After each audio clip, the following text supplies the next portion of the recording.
You're thinking about someone you've lost, and suddenly a song plays, or a feather falls, or a smell you haven't smelled in years drifts by. And you stop and you go, wait, was that just a coincidence, or was it something more? Well, today I want to talk about something that might sound mysterious, but for many of us, it's actually deeply real and personal, and that is messages from the other side. Now, I'm not sharing as a psychic or as a medium. I am sharing as someone who has seen over and over again that love does not end when someone takes their last breath. So what are these signs? I have to say that people from all over the world, regardless of their belief system, have reported similar things after losing someone they love. They see butterflies, or they see cardinals or bluebirds or feathers or coins just at a specific moment when they were thinking about that person. Or they hear a special song right in the midst of their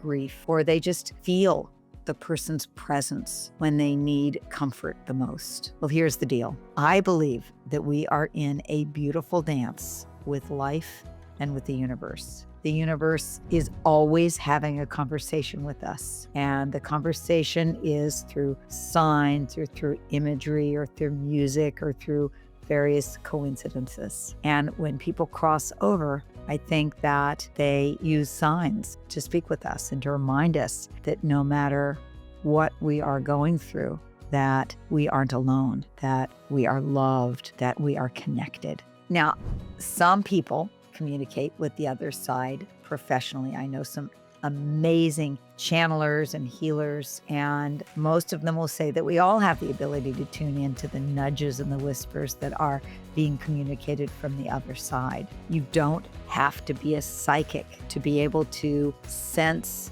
your deceased relative in the kitchen, your mother, let's say, when you make her recipe.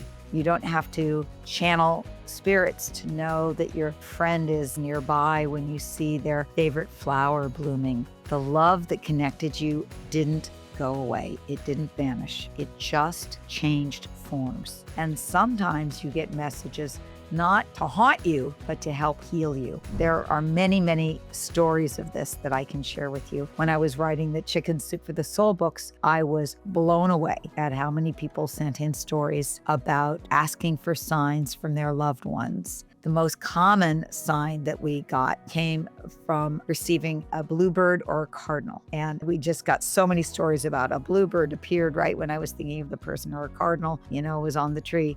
And it got to the point where my co-authors and I in the Chicken Soup series had a separate file drawer that we called Bluebird Cardinal Stories. And just the number of those stories where people asked for signs and bluebirds and cardinals showed up really made me go, yeah, this is more than coincidence. And I actually had so many experiences, both with my own mother and father's passing, that were wild. And they made me even more of a believer from those experiences. I want to share, I don't know that I've ever shared this about my mother. When my mother passed away, she was 88, but it was fairly unexpected. I mean, it was very unexpected. It was sudden.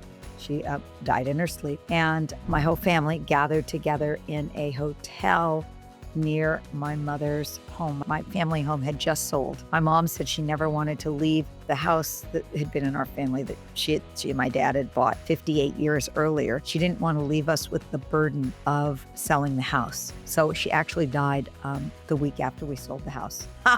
I mean, kind of timing for that. But the house was still in escrow, so we were able to have the funeral reception at our family home, but we didn't want to stay there because it had already been sold. So my sister and I were staying in a hotel, and we were sitting around talking about our mom.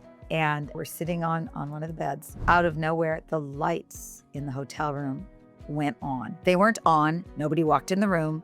Nobody turned them on. They went on. And it was like we both just sort of screamed and went, whoa, we think that's a sign. And then we said, Mom, is that you? And the lights started flickering. I mean, weird, really weird. Then a couple weeks later, I was at a cabin at a hot springs resort, and my dad had woken me up in the middle of the night. An alarm had gone off at 3:33 in the morning. When my dad had died, that's our cosmic time. And the same thing happened in this little cabin at a hot springs. The alarm went off in our cabin only at 3:33 in the morning. And then the next morning, we were sitting outside of our cabin for breakfast, and a bluebird came and sat on the table where we were sitting and eating, and it didn't budge. Now, usually, birds come and they sit for a moment and they fly off. They didn't budge. It was totally the signs. I knew it in my heart. So I want to share with you some ways I think that are helpful in order to know that it's a sign. So there are 3 ways in particular. The first way is that it feels timely. It comes just when you are thinking about that person, or when you're worried about something, or when you need certain reassurance, or you need confirmation that you're on the right path. So very often the time is just, that was a cosmic time for it to have come.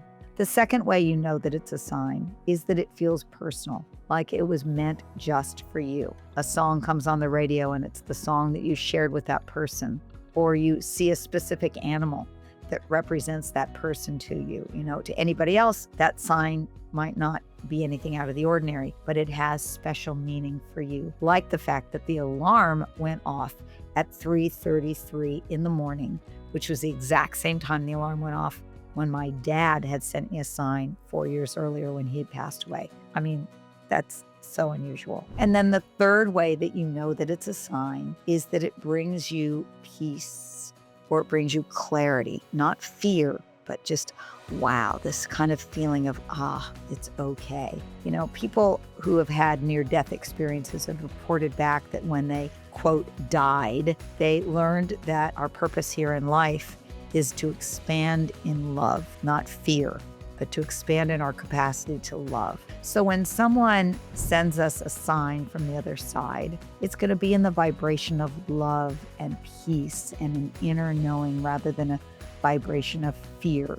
Fear is from the ego or from our limited human mind, but this is a greater sense of, it's okay. That's the vibration of love. So maybe this is confirming for you about signs that you might have noticed in your life.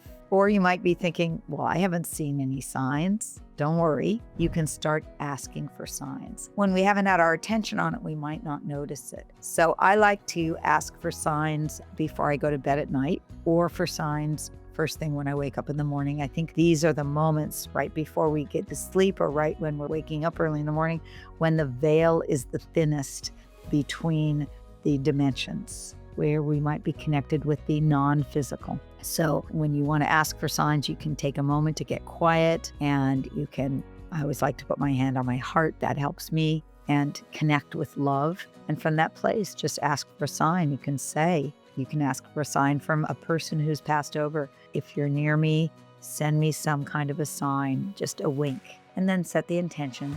And then let go. Just let go. Don't look for it. Don't go, oh, is this it? Is that it? Just stay open, because often the signs are going to show up when we are least expecting them, because we're not clamping down. Is that it? Is that it? When we're in that state of relaxation and openness. I really have come to believe that the soul doesn't disappear. It goes to another realm, another place, and that I believe that love finds us somehow, even across the dimensions or across the realms. So stay open and curious, and the next time life whispers to you through a song or a bird or a flicker of light, just maybe it is a message from the other side.